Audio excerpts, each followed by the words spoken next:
할렐루야. 오늘도 말씀 앞에 나오신 우리 귀한 믿음의 성도님들을 축복하고 환영합니다. 오늘 주시는 이 말씀이 여러분들에게 운명이 될 것이고 이 말씀이 여러분들의 삶을 이끌어 가실 것입니다. 아멘. 오늘은 9월 21일 수요일 새벽 기도회 시작하겠습니다. 창세기 26장 12절에서 22절까지의 말씀입니다. 이삭이 그 땅에서 농사하여 그 해에 100배나 얻었고 여호와께서 복을 주심으로 그 사람이 창대하고 왕성하여 마침내 거부가 되어 양과 소가 떼를 이루고 종이 심이 많으므로 블레셋 사람이 그를 시기하여 그 아버지 아브라함 때에 그 아버지의 종들과 판 모든 우물을 막고 흙으로 메었더라. 아비멜렉이 이삭에게 이르되 내가 우리보다 크게 강성한즉 우리를 떠나라. 이삭이 그곳을 떠나 그랄 골짜기에 장막을 치고 거기 거류하며 그 아버지 아브라함 때에 팠던 우물들을 다시 팠으니 이는 아브라함이 죽은 후에 블레셋 사람이 그 우물들을 메었음이라.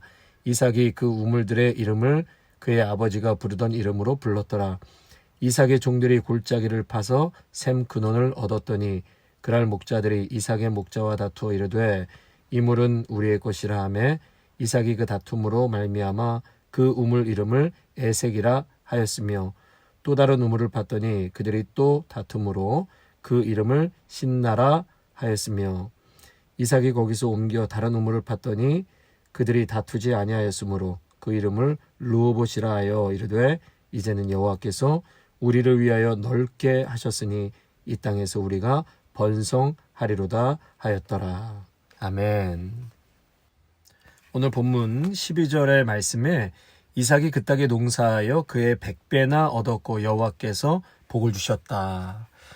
그의 100배의 결실을 하나님께서 복으로 주셨다고 했는데 우리 성도님들께도 이러한 큰 축복과 하늘의 복이 임하기를 주님의 이름으로 축원합니다. 아멘. 100배의 결실. 이 100배라는 말씀 많이 들어보셨잖아요. 마태복음 13장 8절에 보면 더러는 좋은 땅에 떨어지고 어떤 것은 100배, 어떤 것은 60배, 어떤 것은 30배의 결실을 하였느니라. 예수님께서 하나님의 말씀의 극적인 결실에 대해서 이 100이라는 숫자를 표현하셨는데요. 이 결실이 100배가 될 수 있다는 것 아주 놀라운 일이지만 전능하신 하나님의 말씀이기에 당연하다고도 여겨지기도 합니다. 그런데 실제로 이 농사의 어떤 결실이 한 해에 100배가 되었다면 여러분 어떻겠습니까? 도저히 가늠하기조차 어려운 놀라운 일이 지금 이삭에게 일어난 것입니다. 그런데요, 그 결실로 인해서 또 시련이 찾아온 것을 보게 됩니다. 이삭에게 지금 축복과 함께 찾아온 이 시련, 이것을 통해서 우리가 무엇을 배울 수 있을까? 오늘 말씀을 우리 나누면서 한번 보도록 하겠습니다.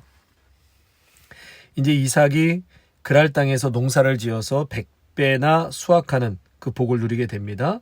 그것으로 인해서 큰 거부가 되고 가축대와 종들도 크게 늘어나죠. 우리가 앞서 2절 말씀에 보면 하나님께서 이삭에게 애굽으로 내려가지 말고 내가 내게 지시하는 땅에 거주하라. 그랬더니 이삭이 그 말씀에 순종하지요. 물론 아버지인 아브라함도 하나님의 말씀에 순종합니다. 그 말씀에 순종한 결과 이러한 축복을 얻게 되었다는 것이죠. 성도 여러분, 우리가 하나님이 맡겨주신 자리에서 순종하고 충성할 때 하나님은 그에게 복을 주실 뿐만 아니라 놀라운 결실을 허락해 주실 것입니다.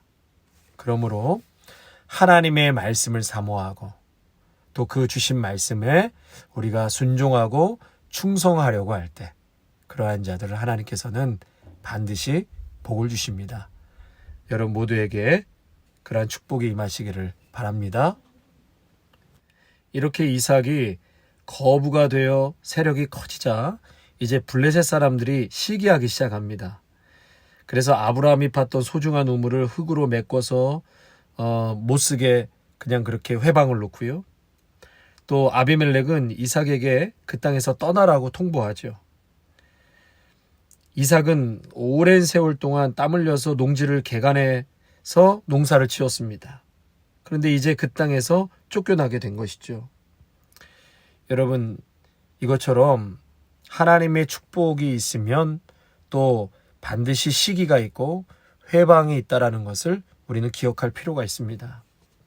하나님의 큰 복 뒤에는 시련과 어려움이 찾아올 수 있다라는 것을 우리가 기억해야 합니다. 그래야지 오늘 형통과 큰 복 앞에서 우리가 흥분하지 않고 또 반대로 절망과 어려움이 왔다고 해서 낙심하거나 주저하지 않습니다. 그 모든 일 가운데 하나님께서는 우리의 인생을 가장 복된 길로 인도해 주신다는 사실입니다. 지난 월요일에 저희 둘째 아이와 함께 이제 운전면허 드라이브 테스트를 하러 갔는데 합격을 했어요. 합격을 하고 막 나오면서 한 개 틀렸다고 보라고 자기가 이렇게 잘했다고 좋아하는 거예요. 제가 그 자리에서 우리 둘째한테 아빠 따라해, 하나님이 해주셨습니다. 다시 한번 하나님이 해주셨습니다. 이렇게 2번을 따라했습니다. 요즘 뭐 이렇게 저렇게 기도응답도 받고 좋은 일이 많이 생기니까 아이가 막 흥분하는 거예요. 그래서 제가 우리 쌤한테 이런 얘기를 했습니다. 좋은 일이 많이 생긴다고 절대 흥분해서는 안 돼. 금세 또 대학 문제나 또 오디션에 어떻게 될지 모르기 때문에 그때 가서 하나님이 날 안 사랑하나 봐, 뭐 그렇게 생각할 수 있잖아요. 그래서 집에 돌아오는 길에 이런 얘기를 해줬습니다. 예수님 제자들에게도 큰 풍랑이 온 것처럼 아빠에게도 혹은 너에게도 예수님 잘 믿어도 힘든 일이 혹 올 수 있어. 근데 그때도 하나님이 여전히 함께 하시고 또 나를 지켜주시고 그런 함께 하시는 하나님이 계시다라는 그 믿음이 있어야 한다는 거야. 그때 하나님이 널 보실 거야. 정말 쌤이 날 사랑하고 진짜 믿고 있는지를 그때 하나님이 보신다는 거지. 이런 얘기를 해줬습니다. 여러분, 지금 이삭은 큰 복으로 거부가 되었지만 팠던 우물을 빼앗기고 또 파면 우물을 빼앗기고, 그럴 때 이삭은 묵묵히 그저 믿음으로 우물을 또 파기 시작했다는 것이에요. 하나님에 대한 믿음과 신뢰가 이러한 시련 속에서도 변치 않으시기를 축원합니다.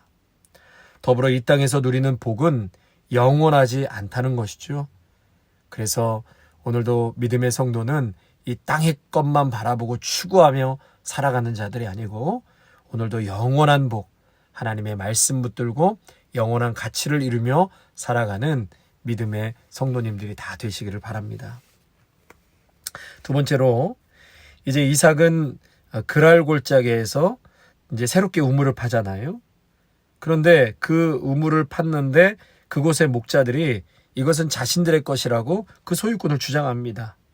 그래서 그 우물의 이름을 다툼이라는 뜻의 에색으로 짓고 이삭이 포기하죠. 그리고 또 다른 우물을 팝니다. 그런데 그 우물 역시 목자들이 자신들의 것이라고 막 소유를 주장하고 이삭은 싸우지 않습니다. 대적이라는 뜻의 신나라고 이름을 짓고 또 포기합니다. 3번째 우물을 팠을 때는 더 이상 분쟁이 일어나지 않았습니다. 이삭은 이렇게 우물을 또 빼앗길 수 있음에도 묵묵히 믿음으로 우물을 팠다는 것입니다. 하나님이 더 좋은 것을 예비하셨으리라 이삭은 신뢰했기 때문이었죠. 그래서 그는 오래전 그 모리아산에서 양을 준비하셨던 하나님을 전적으로 신뢰했다는 것입니다. 이삭은 이 3번째로 판 우물의 이름을 광장이라는 뜻의 르호봇이라고 지었습니다. 그리고 하나님이 넓게 하시고 번성하게 하셨다, 그 고백을 하죠. 이삭은 비록 그랄 목자들의 행패로 우물을 포기했지만 하나님은 어느 곳에서든지 그가 땅을 파면 물이 나오는 복을 주셨다는 사실입니다. 이처럼 하나님의 약속을 믿음으로 살아가는 인생은 어느 곳으로 가든지 하나님의 채우심과 공급하심을 경험하게 된다는 것입니다. 이 고인이 되신 이효령 박사님이 쓰신 책 우물을 파는 사람이라는 책에 보면은요, 그 앞에 서론에 작가를 소개하는 이런 글이 있습니다. 사람들은 이효령 박사가 세례를 받자 이렇게 말했다. 그 나이에 뭐가 답답해서 세례를 받는 거냐? 그 물음에 이효령 박사는 이렇게 답한다. 명예를 달라면서 글을 썼더니 명예가 생기더라. 돈을 벌려고 애쓰니까 되더라. 또 병 때문에 병원에 다니니까 나아지더라. 그런데 어느 날 너무도 외로워서 극장에 가서 영화를 봐도 내가 좋아하는 글을 봐도 마음은 채워지지 않고 이 세상에 나 혼자구나라고 느껴졌다. 절대 고독을 느낄 때, 영혼이 가랄 때, 목마를 때, 수돗물이든 1급수든 2급수든 보통 물로는 채울 수 없는 갈증을 느낄 때 어디로 가야 하는가? 나이 들어 세상에서 좋다는 것을 다 누렸을 때 그는 자신이 배고픔과 갈증을 느끼고 있는 그 무언가에 대해 깨닫게 되었다.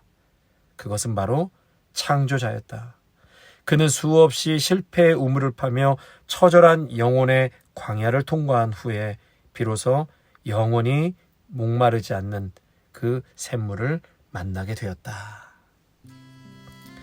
사랑하는 성도 여러분, 예수님을 믿고 신뢰하며 사랑하며 살 때 물 한 방울 나오지 않을 것 같은 척박한 팔레스타인 땅이라 할지라도 믿음의 사람이 파면 그곳에서 물이 나오게 되는 줄로 믿습니다. 땅이 문제가 아니라 하나님과 동행하는 사람은 어느 곳에서든지 그가 땅을 파면 물이 나오는 복을 하나님께서 반드시 주십니다. 그러므로 하나님의 말씀을 붙잡고 사는 인생, 그 말씀에 운명을 걸고 사는 인생, 어느 곳으로 가든지 하나님의 채우심과 공급하심을 경험하게 될 것입니다. 아멘. 오늘 말씀 준비하면서요, 이 찬양을 꼭 하고 마무리를 하고 싶습니다. 말씀 앞에서 경외함으로 주께 홀로 섭니다. 생명의 말씀 읽고 순종해 주를 예배합니다. 기록된 말씀 힘이 있어서 진리로 우릴 거룩해 하며 거룩한 말씀 세세 영원히 복음이 되어 말씀하시네. 하나님 말씀에 두려워 떠는 자, 그 말씀에 생명을 거는 자, 할 사람 찾으시는 주님의 약속을 믿어 하나님 말씀에 운명을 거는 자, 순종하며 주 따라가는 자, 영원한 하나님 나라 이뤄갈 주의 교회여 일어나라.